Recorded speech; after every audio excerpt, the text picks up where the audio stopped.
c'est quoi? C'est comité pédagogique de coordination. C'est-à-dire jusqu'en, je sais pas, 2014, 2015, etc. Bon, j'ai arrêté pendant un certain temps et cette année, donc, il y avait un manque pour votre section. Mais bon, après, je mets là-bas les modèles de sujets d'examen des années précédentes avec les solutions, ainsi que les séries de TD, etc. Donc, s'il n'y a pas ces sujets d'examen, je vais les mettre maintenant. Voilà. Donc, est-ce qu'il y a des problèmes particuliers à part ça en proba? À part ceux que je viens de signaler maintenant. D'accord, donc sinon, on commence. Sinon, vous les signalez à M. Benayakoub pour qu'il puisse les poser, qui est votre délégué, pour qu'il puisse les poser tout à l'heure ou demain, ou je ne sais pas. Donc, je reprends notre sujet de la dernière fois. Donc, c'était les vecteurs aléatoires. Donc, la loi d'un vecteur, donc ici à n dimensions, elle peut être donnée par la fonction de répartition. Donc, c'est si le vecteur x a n coordonnées, donc c'est un vecteur aléatoire, donc chaque coordonnée, c'est une variable aléatoire. Donc, il peut être discret ou continu à valeur dans Rn. Donc, la fonction de répartition, c'est la probabilité pour que x1 soit inférieur à petit x1, x2 inférieur à x2, xn inférieur à petit xn. Donc ici, x1, c'est une variable aléatoire, alors que petit x1, c'est une variable qui n'est pas aléatoire. Donc, on s'intéresse. Donc ici, on va discuter uniquement les vecteurs à deux dimensions, c'est-à-dire un couple de variables aléatoires, x, y. Donc, on est en dimension 2D. 3D ou ND, c'est la même chose, mais c'est un petit peu plus compliqué. Donc, nous, au programme de L2, on ne va traiter que les couples de variables aléatoires.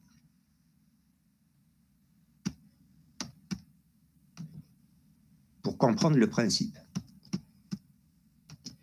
Donc voilà un vecteur aléatoire. Donc on peut le regarder, c'est pour ça qu'on l'appelle un vecteur. Donc le couple XY, c'est un point, et on peut l'assimiler à un vecteur comme ceci, ou bien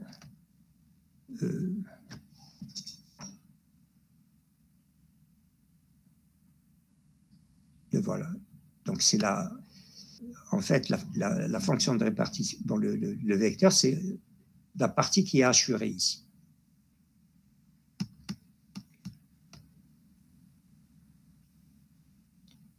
Donc fx, y, voilà, c'est la probabilité pour que x soit inférieur à petit x et y inférieur à petit y. Donc les propriétés, on les a énoncées la dernière fois. Donc c'est un peu comme pour le cas à une dimension. C'est-à-dire, si je mets moins l'infini quelque part, ça va donner 0. C'est-à-dire, si je remplace petit x ou petit y par moins l'infini, ça va donner 0. Et si je mets plus l'infini à la place de petit x, ça va me donner la fonction de répartition du vecteur grand y, pas du vecteur, mais de la variable grand y, on l'appelle répartition marginale de la variable y. Si je remplace y par plus l'infini, ça me donne la fonction de répartition de la variable marginale grand x. Et si je remplace les deux par plus l'infini, c'est 1. Donc cette fonction est croissante continue à gauche. Et si je veux calculer la probabilité pour que le vecteur tombe dans la surface hachurée, ici représenté par le rectangle avec ses abscisses et ses ordonnées, on a cette formule. À partir de la fonction de répartition.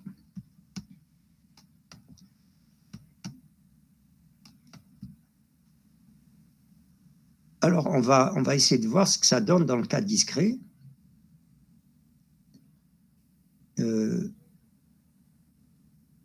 Voilà, donc ici, la densité de probabilité, ça va être, c'est un tableau qui va être donné par les probabilités petites p i j.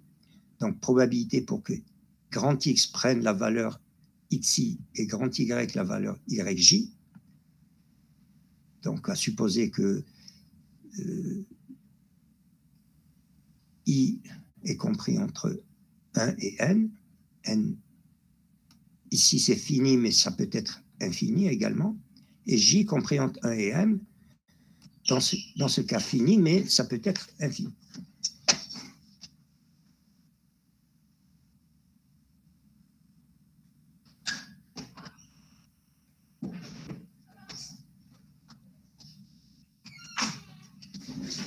Et la somme de toutes les probabilités est égale à 1.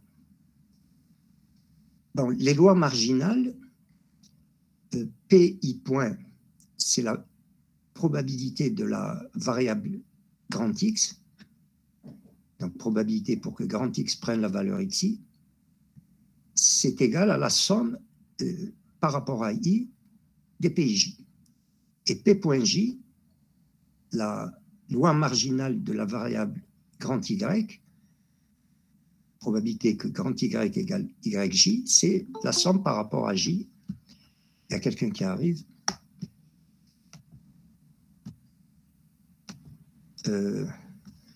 Donc la somme par rapport à J des PJ. On peut définir également la densité conditionnelle de grand X sachant Y. Donc, c'est la probabilité pour que grand X prenne la valeur xi, sachant que Y prend la valeur yj. Donc, c'est cette formule-là. On utilise la formule des probabilités conditionnelles. Rappelez-vous, P de A sachant B, l'événement A sachant l'événement B, c'est la probabilité de l'intersection A inter B. Donc ici, c'est les événements. L'événement A, c'est grand X égale xi. L'événement B, c'est grand Y égale yj. Divisé par P de B. Et donc, ça va donner cette formule-là, PIJ sur P.J. Même chose, on pourrait définir la probabilité de la variable grand Y sachant X. Donc, ça sera PIJ sur PI point. Alors, un exemple. Alors, je considère le lancement de 2D. Et les variables aléatoires discrètes liées à cette expérience. Alors, grand X, ça va représenter le nombre de fois où le 6 apparaît. Et Y, c'est le nombre d'occurrences d'un nombre pair. Donc, on peut poser, voici les types de questions qu'on peut poser en exercice ou à l'examen ou dans la vie réelle. La loi du vecteur grand X, Y, le couple. Est-ce que ces variables sont dépendantes ou indépendantes? Quelle est la loi de chacun des vecteurs X et Y? Donc, X, on a dit, c'est PI point, enfin, tout le tableau constitué des PI points, et celle de Y, c'est P.J. Et puis, on peut demander la moyenne de X, la moyenne de Y, quelle est la probabilité pour que X soit supérieur à Y, etc. Bon, il faut commencer par trouver la loi de XY. Donc, il faut trouver, il faut décrire l'ensemble des valeurs possibles XI, YJ et les probabilités associées à ces valeurs. Donc, ça va être un tableau de ce type-là.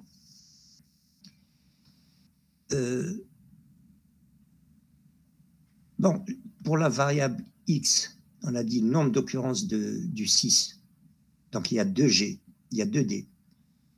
Donc, soit le 6 n'apparaît aucune fois, donc x égale 0, soit le x apparaît une seule fois, 1, x égale 1, soit le x apparaît au maximum 2 fois, x égale 2. Et même chose pour y. Le nombre d'occurrences d'un nombre pair, soit il y a 0 nombre pair, soit il y en a 1, soit il y en a 2. Ensuite, les P.J. Bon, on va y revenir. On va juste donner l'exemple de, par exemple, 0, 0. Alors, il faut trouver d'abord l'espace des événements élémentaires, c'est-à-dire tous les résultats possibles. Voilà, ils sont décrits ici. Donc, tous les résultats possibles. Donc, ici, par exemple, 1, 1, ça veut dire que le 6 apparaît une fois et il y a un seul nombre pair. Le 6 apparaît une fois et il y a 2 nombres pairs, une fois, 3 nombres pairs, etc. Non, ça c'est les... Non, ça c'est les résultats, pardon, ça c'est les résultats possibles. C'est-à-dire soit les 2 dés montrent la face 1, soit le premier dé montre la face 1 et le deuxième la face 2, soit le premier montre la face 1 et le deuxième la face 3. Ben, d'un air, par exemple, ici, là, à ce niveau, le premier dé montre la face 5 et le deuxième la face 3. Donc ça, c'est tous les résultats possibles. 36 résultats possibles. Maintenant, on s'intéresse... voilà, je cherche ici quelle est la probabilité pour que x égale 0, y égale 0. Donc ça va être ça. Dans ce 1 quart-là, comment est-ce qu'on l'obtient? On regarde. Donc ici, j'ai souligné en jaune les cas où il y a 0 fois donc x, je rappelle, c'est le nombre d'occurrences de 6. Donc, où le 6 apparaît 0 fois. Donc, tous les résultats possibles où le 6 apparaît 0 fois et où il y a 0 nombre pair. Aucun nombre pair. Donc, c'est tous les résultats surlignés en jaune. Ici. Donc, il n'y a pas de 6, il n'y a pas de nombre pair. Il n'y a pas de 6, il n'y a pas de nombre pair. Donc, en tout, j'en compte 1, 2, 3, et 3, 6, et 3, 9. Donc, 9 résultats possibles où x égale 0 et y égale 0. Sur 36 résultats possibles, ça me donne un quart. Et on peut faire la même chose pour les autres. Donc ici, j'ai détaillé, voilà, l'espace des événements élémentaires oméga, c'est tous les couples IJ pour I égale 1 à 6, J égale 1 à 6.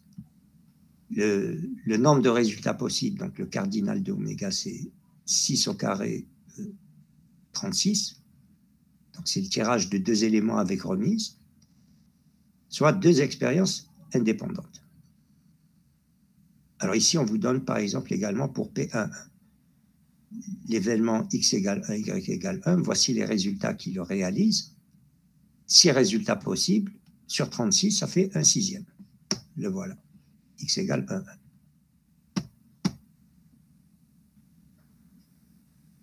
Bon, ensuite, les P.J, c'est la somme par rapport à une colonne, donc un quart. Ici, 1 tiers plus 1/6, ça fait 3/6, donc 1 demi. Ici, P.2, c'est 1/9 plus 1/9 plus 1/36, ça fait 4 plus 4, 8, 9, divisé par 36, ça fait 1/4. Et les PI points, donc probabilité pour que x égale 0 par exemple, c'est la somme. Donc 1/4 plus 1/3 plus 1/9, ça va faire 9 plus 12, ça fait 21, plus 4, ça fait 25. 25 sur 36. P1 point, c'est 0 plus 0 plus 1/36. Voilà. Et lorsqu'on fait la somme des P.J, 1/4 plus 1/2 plus 1/4, ça fait 1 plus 2 plus 1, ça fait 4 sur 4 égale 1. Si je fais la somme ici, 25/36 plus 10 plus 1, ça fait 35. 36 divisé par 36, ça fait 1. Voilà. Donc voilà comment on représente la distribution d'un vecteur discret.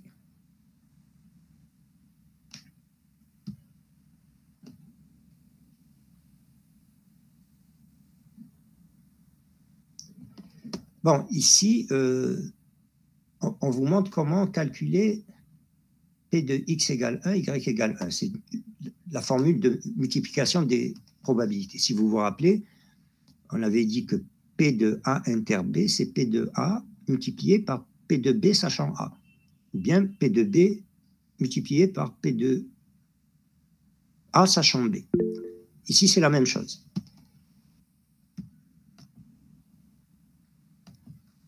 Ici, c'est la même chose. Donc, si je cherche à calculer la probabilité pour que l'événement A, c'est x égale 1, l'événement B, c'est y égale 1, la probabilité de l'intersection, c'est probabilité que x égale 1, multiplié par probabilité que y égale 1, sachant x égale 1.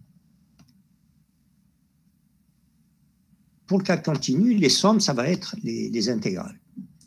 Donc, la fonction de répartition du vecteur, ça va être l'intégrale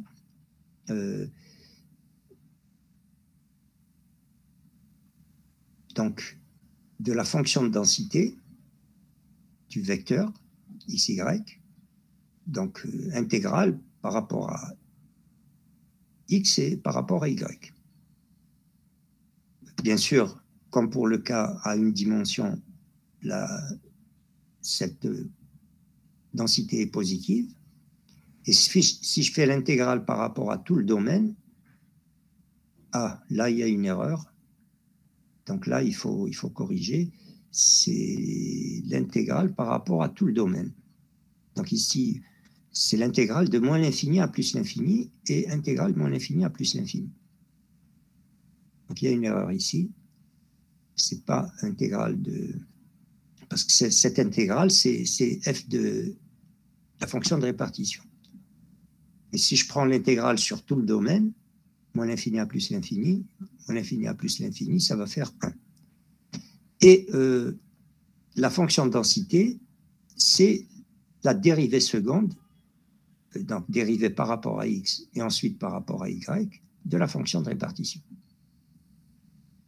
Les lois marginales, donc si je fais l'intégrale sur tout le domaine uniquement par rapport à y, ça va me donner la densité du vecteur marginal x. Et si je fais l'intégrale par rapport à x sur tout le domaine, ça va me donner la fonction de densité du vecteur y. Et par analogie au cas discret, si je cherche à calculer la probabilité pour que le vecteur aléatoire xy tombe dans le domaine grand D, ça sera l'intégrale de la fonction de densité par rapport au... Alors ici, c'est pas x appartient à D, mais le couple petit x, y appartient à D. Donc il faut intégrer par rapport à tout le domaine. Et on a les lois conditionnelles. Donc, si je cherche à calculer la densité du vecteur x, sachant y, ça va être f de xy divisé par la loi marginale de y. Si je cherche à calculer la densité conditionnelle du vecteur grand Y, sachant x, ça sera la densité du vecteur xy divisé par la densité marginale de x.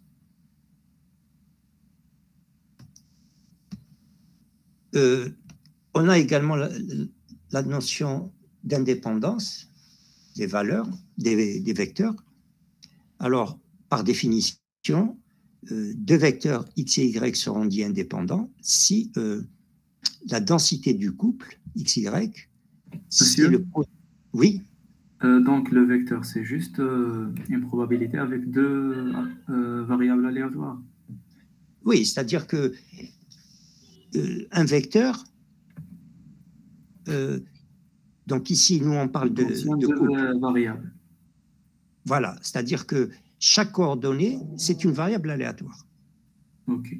D'accord. Le vecteur aléatoire, c'est le couple xy, mais ce couple, chaque coordonnée de ce couple, c'est une variable aléatoire, à une dimension donc. Et puis on peut généraliser, donc nous on se limite au couple de vecteurs aléatoires, mais on peut imaginer qu'on est en 3D, donc ça sera le grand X, un triplet, grand X, grand Y, grand Z. On peut imaginer à 4 dimensions, ça sera un quadruplé. Donc chaque coordonnée est une variable aléatoire.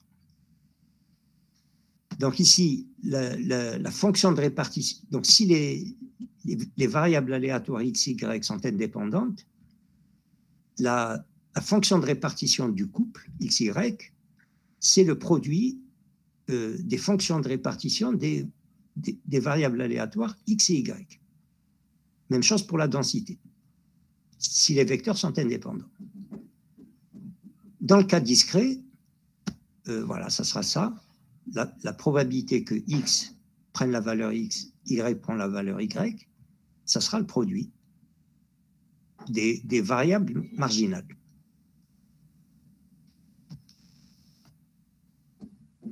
On peut parler d'espérance conditionnelle également. Donc l'espérance, donc on note YJ, c'est l'espérance de grand Y, sachant Y égale YJ. Donc l'espérance conditionnelle, c'est une variable aléatoire. Et ça sera ceci. C'est l'espérance de la variable grand X, sachant Y. Donc ça sera la somme des valeurs de XI multipliée par la probabilité que X prenne la valeur XI, sachant que grand Y prend la valeur YJ.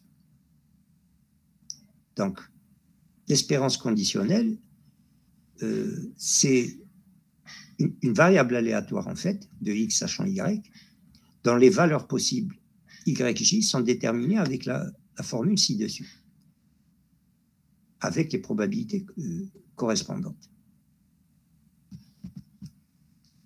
Alors, par analogie à la formule des probabilités totales, on peut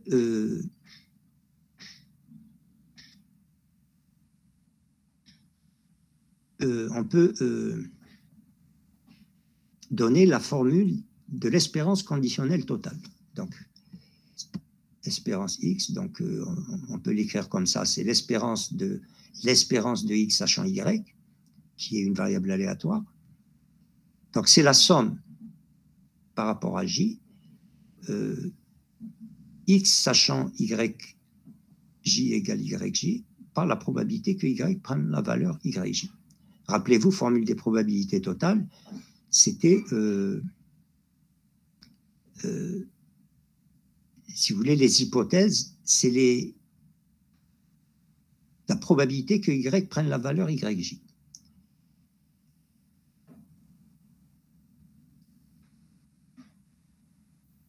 Pour le cas continu, c'est la même chose. mais ça sera une intégrale.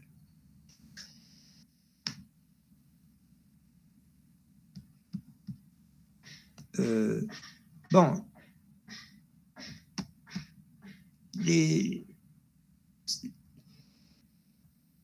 ces questions d'espérance conditionnelle totale, bon, je pense qu'on n'aura pas le temps probablement de le traiter en TD, donc ça ne figurera pas à l'examen, bien sûr. Ça sera juste... bon, il faut simplement que vous sachiez que ça existe.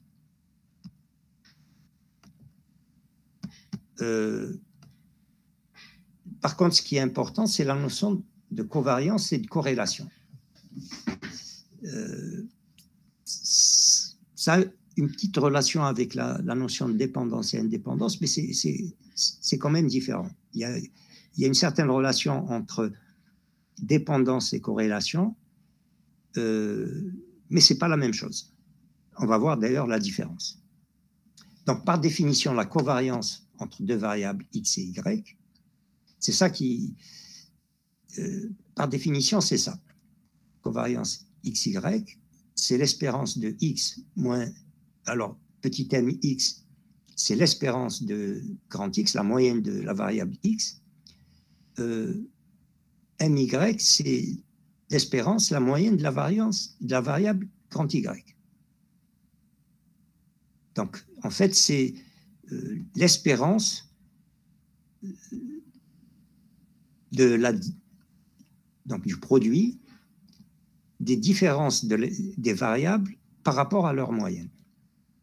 Bon, et on peut montrer, je ne sais pas si vous le ferez en TD, que on peut faire le calcul plus simplement avec cette formule-là. C'est espérance, le produit de xy, moins la moyenne de x multipliée par la moyenne de y. Donc ça rappelle un petit peu la formule pour la variance. D'ailleurs, on va voir...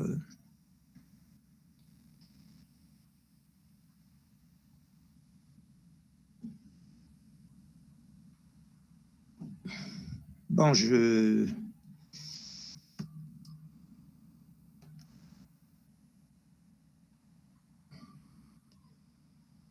Bon, ici, il faut peut-être faire attention, parce que là, j'ai donné... Je vais mettre ça en jaune. C'est-à-dire que l'espérance de xy... Alors ici, il faut c'est-à-dire vous supprimez tous les indices. C'est-à-dire ici, par exemple, c'est-à-dire pour connaître la... Je ne sais pas si je la donne plus bas, mais si je fais... Parce que là, c'est les moments d'ordre supérieur. Mais si je fais espérance x, y, ça va être... Ici, il faut supprimer tous les exposants. Donc, c'est l'intégrale par rapport à tout le domaine, x, y. Donc, il faut remplacer k et s par 1. La densité de xy, donc si c'est une variable continue, et même chose, donc en supprimant les exposants, ou là en posant k égale 1, s égale 1, si c'est une variable discrète. Alors, la corrélation, c'est simplement la covariance divisée par sigma x, sigma y. Sigma x, c'est l'écart type de x. C'est-à-dire, c'est la racine de la variance de x. Et même chose, sigma y, c'est la racine de la variance de y. Donc, c'est ça le coefficient de corrélation. Alors, ce qui est intéressant, c'est que le coefficient de corrélation, contrairement à la covariance, c'est un coefficient qui est indépendant de l'unité de mesure. Donc, si par exemple, xy, se mesure en mètres, la covariance, donc, elle va dépendre des mètres. Si c'est des kilomètres, ça sera des kilomètres. Par contre, le coefficient de corrélation, il est indépendant de l'unité de mesure. Et donc, ça veut dire que si je prends le coefficient de corrélation entre AX et BY, c'est le coefficient de xy. Si je prends la covariance de x avec elle-même, c'est tout simplement la variance. Regardez, si je reviens ici, si j'écris covariance x, ça va être espérance x moins mx multiplié par x moins mx, ça va faire x moins mx au carré, et donc c'est la variance. Même chose ici, espérance x multiplié par x, ça va faire espérance x au carré, mx multiplié par mx au carré, donc c'est la variance, c'est l'espérance, la moyenne des carrés moins le carré de la moyenne.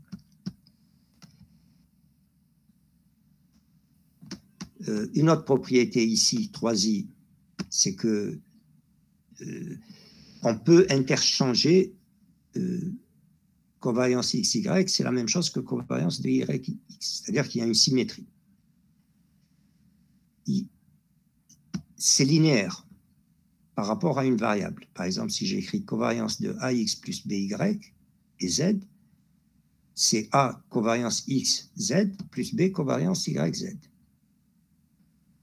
Si x et y sont indépendantes, alors la covariance est nulle et le coefficient de corrélation également.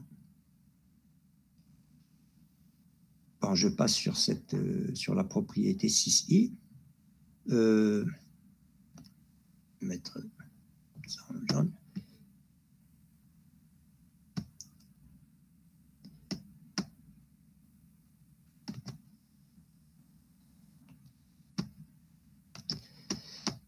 Le coefficient de corrélation est toujours compris entre 0 et 1.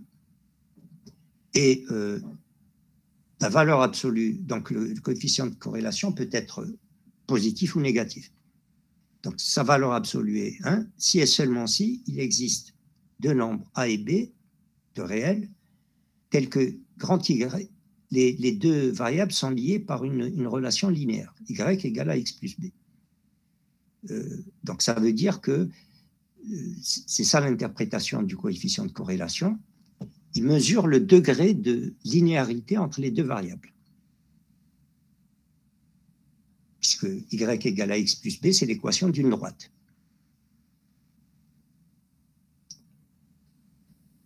Bon, ici vous avez la démonstration, donc je ne vais pas, pour ceux qui sont intéressés, donc je ne vais pas, je vais mettre ça en jaune. Je reste sur l'interprétation. Donc, si le coefficient de corrélation est nul, on dit que les vecteurs x et y sont non corrélés. En particulier, si x et y sont indépendants, alors la covariance est nulle, coefficient de corrélation aussi, et donc l'indépendance entraîne la non-corrélation. Mais la réciproque est fausse. C'est-à-dire on peut avoir le coefficient de corrélation nul, donc les variables sont non corrélées, mais ça ne veut pas dire qu'elles sont dépendantes.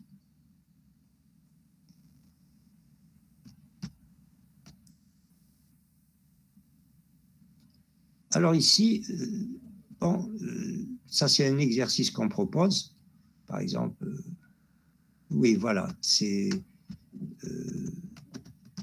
un contre-exemple. C'est-à-dire que si vous prenez cette densité, voilà cette densité, donc ils sont non corrélés,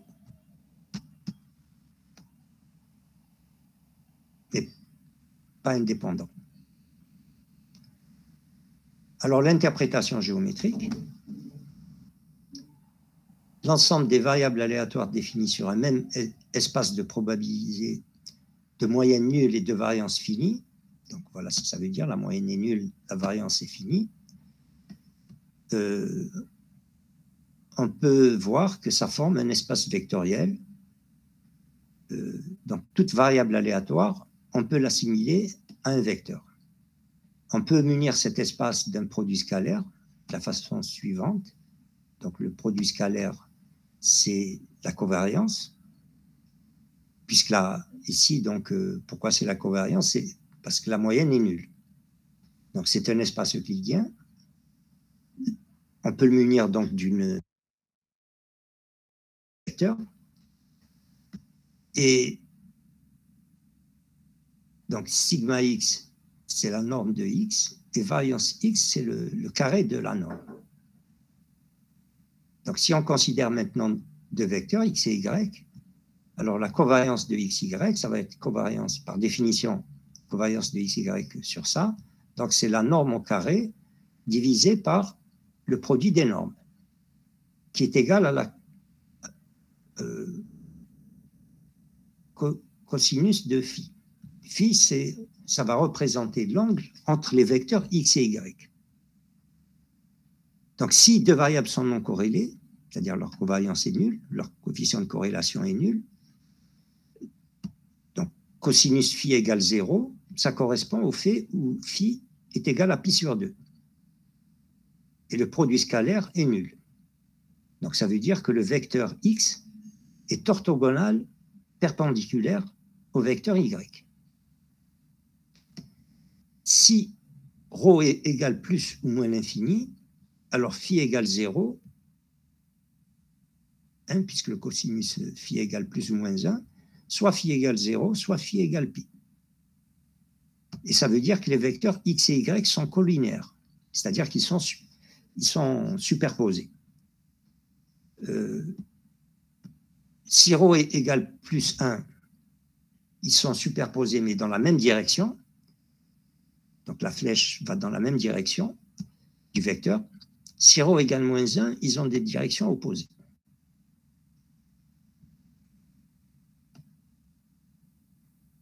Alors, quelles propriétés dont certaines, on les a déjà énoncées. Donc, il faut, si l'espérance de la moyenne, c'est plutôt l'espérance de la somme de deux variables, c'est la somme des espérances. La propriété de 2i, donc c'est la définition même de la covariance. Variance x, on a dit, donc c'est covariance de x avec elle-même. L'espérance, c'est une fonction linéaire. Donc espérance de ax plus b, c'est a, espérance x plus b, quelles que soient les constantes a, b réelles. Par contre, si je prends variance ax plus b, ça va être a au carré. Bon, ça peut-être que vous allez le vérifier en TD. A au carré variance x pour toute constante AB. Donc, le B n'influe pas sur la variance. La variance de la somme, c'est la somme des variances plus 2 fois covariance XY, dans le cas général. Mais si X et Y sont indépendantes, la covariance est nulle, et donc la variance de la somme, c'est la somme des variances. Bon, ici, la variable U égale X moins la moyenne divisée par l'écart type, c'est la variable centrée réduite, donc qui est de moyenne nulle et de variance 1.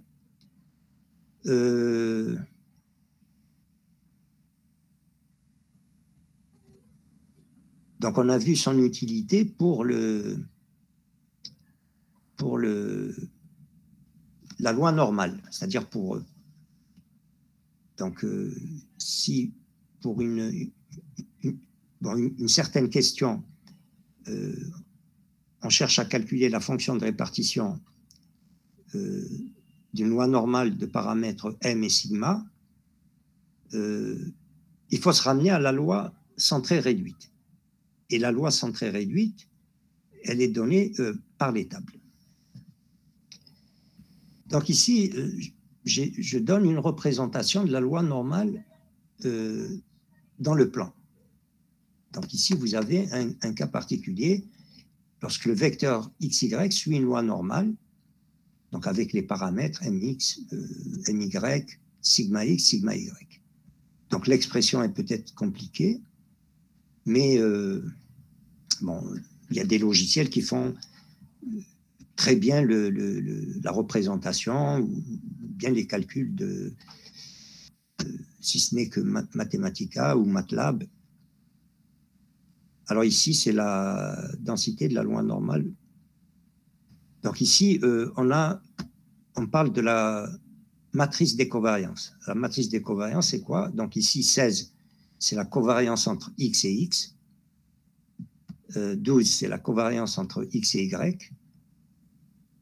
12, c'est la covariance entre y et x, qui est la même. Et 25, c'est la covariance entre y et y. Voilà, c'est tout ce que j'ai prévu de... Ah oui, je vais vous donner. Donc, ici, vous avez les tables,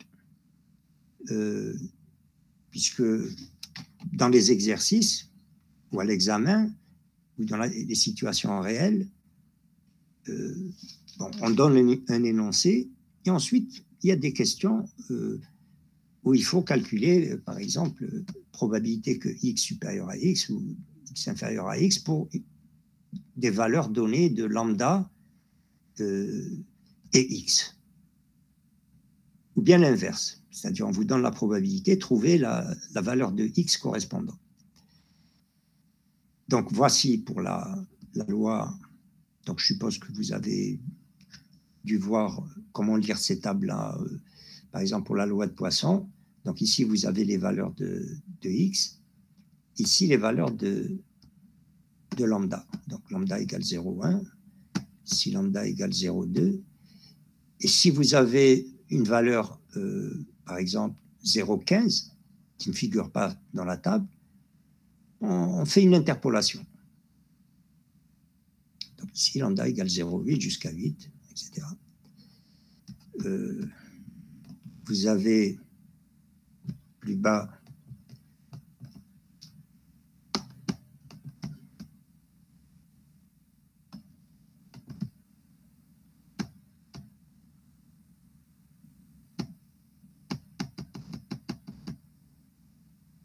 bon, ça, c'est pas la peine. Donc, cette table-là, il faut... Elle ne vous intéresse pas, sauf puisqu'on ne va pas faire... Même si on fait une séance statistique, bon, donc cette table, elle est... On va la supprimer. Comment je vais faire? J'arrive pas. Donc cette table, elle est inutile pour vous. Je passe.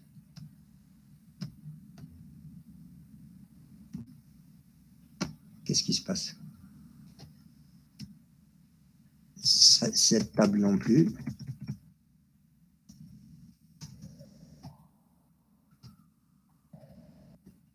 Je ne vois pas la table de la loi de Poisson, de la loi normale.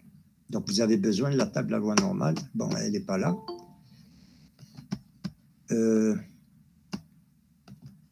En revanche, je voulais vous montrer quelque chose.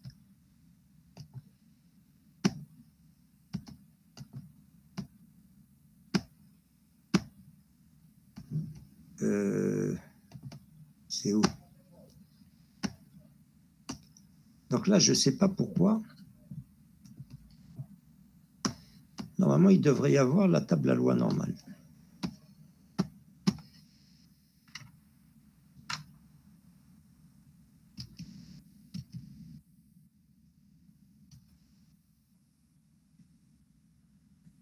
Donc ça, c'est les valeurs de la fonction de la loi de Poisson également. Donc, en général, les tables, il y a toujours à côté, donc ici, pour différentes valeurs de k et de lambda, ça vous donne la valeur pk de lambda à l'intérieur. Par exemple, si lambda égale 2 et... Non, si lambda égale 0,2 et k égale 2, vous trouvez la valeur à l'intersection ici.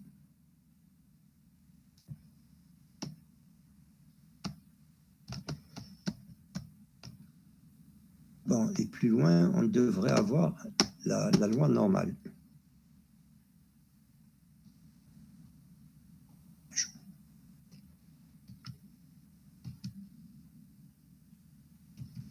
Donc, ces tables non plus, elles ne sont pas intéressantes.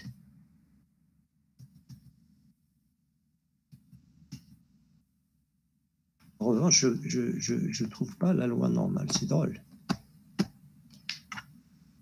Bon, je vous enverrai les...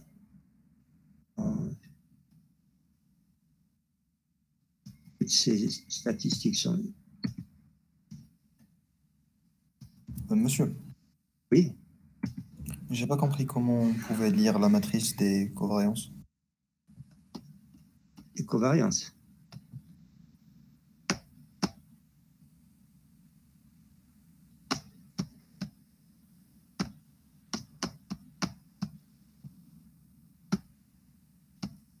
C'est-à-dire que on a le couple XY. Donc ici, le 16, c'est la covariance entre X et X. D'accord? Le 12, c'est la covariance entre X et Y. Ici, le 12 à la deuxième ligne, le 12, c'est la covariance entre Y et X. Mais on a dit que la covariance, elle est symétrique. C'est-à-dire covariance de XY égale covariance de YX. Et 25, c'est la covariance de Y avec Y. Donc la variance, la variance finalement.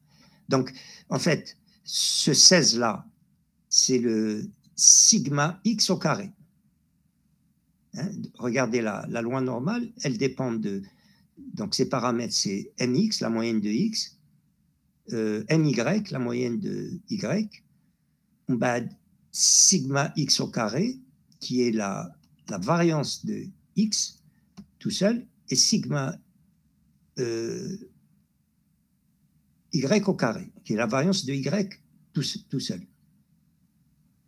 Donc, ici, le 16, c'est sigma au carré X, qui est la variance de X, donc la covariance de X avec X.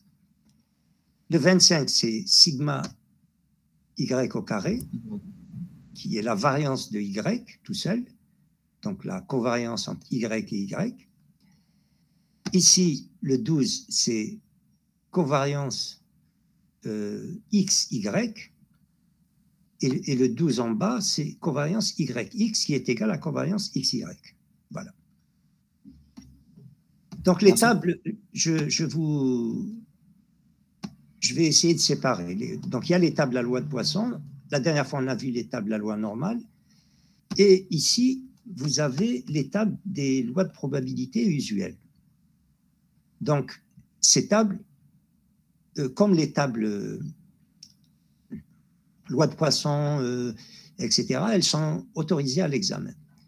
Donc ici, cette table, elle vous donne les lois discrètes usuelles. Donc ici, il y a la densité, il y a la moyenne, la variance.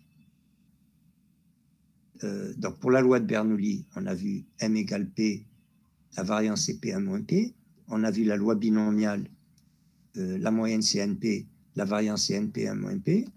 La loi géométrique, alors ici, partant de 1, c'est 1 sur P, sigma au carré, c'est 1 moins P sur P au carré. Bon, il y a la loi géométrique qui part de 0, mais elle ne figure pas ici apparemment. Bon, les autres lois, on ne les a pas vues, donc c'est pas important. Oui, on a vu Poisson, la voici. La moyenne est égale à la variance. Monsieur, c'est un résumé. Presque un résumé dans les lois. Pour que vous n'ayez pas à apprendre par cœur les moyennes, les variances, etc. C'est-à-dire que ces tables-là, elles sont autorisées à l'examen. Donc, vous n'êtes pas obligé d'apprendre, c'est pour vous éviter d'apprendre par cœur l'expression de la loi, le moyenne, variance. Donc, la loi de Poisson, on l'a vu, la moyenne, c'est égal à la variance égale lambda. La loi uniforme, donc c'est la loi telle que PI égale 1 sur N, quel que soit I. Voici la moyenne, voici la variance. Et même chose pour les lois continues. Bon, les lois continues, bon, les lois logarithme, zeta, tout ça, on n'a pas vu, donc ça, c'est pas important. Les lois continues, donc on a vu la loi uniforme sur l'intervalle AB, donc c'est la loi qui est nulle, la densité donc, elle est nulle partout sauf sur l'intervalle AB où elle vaut 1 sur B moins A, voici la moyenne, la variance. On a vu la loi exponentielle, moyenne, variance. Il y a la loi normale, moyenne, M, variance sigma au carré, c'est les paramètres. Et il y a également la loi Erlang d'ordre K. Je sais pas, je crois il y a un exercice qui est prévu là-dessus. En fait, c'est la loi d'une somme de variables. Chaque variable suit la même loi exponentielle de paramètres lambda. Donc, on l'appelle parfois la loi de gamma. Donc, c'est les seuls qu'on a vus.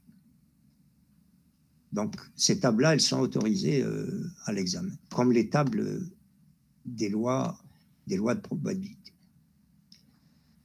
Voilà, je crois que c'est l'heure.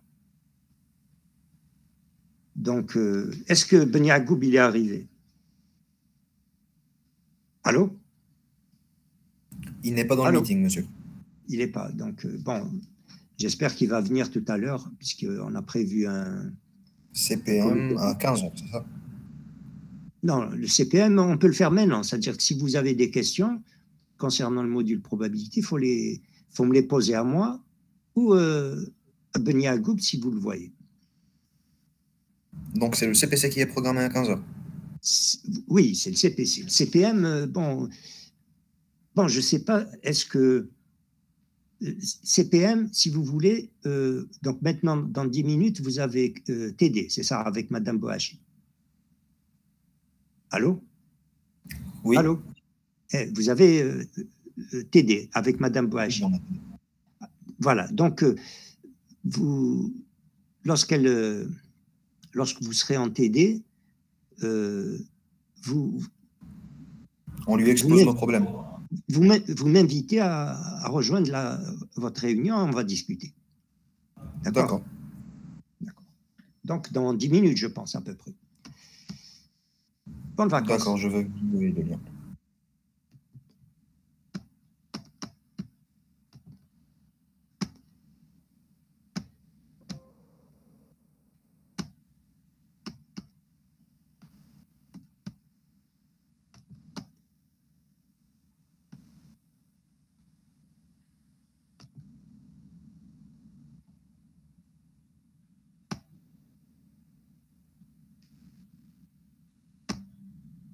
Merci.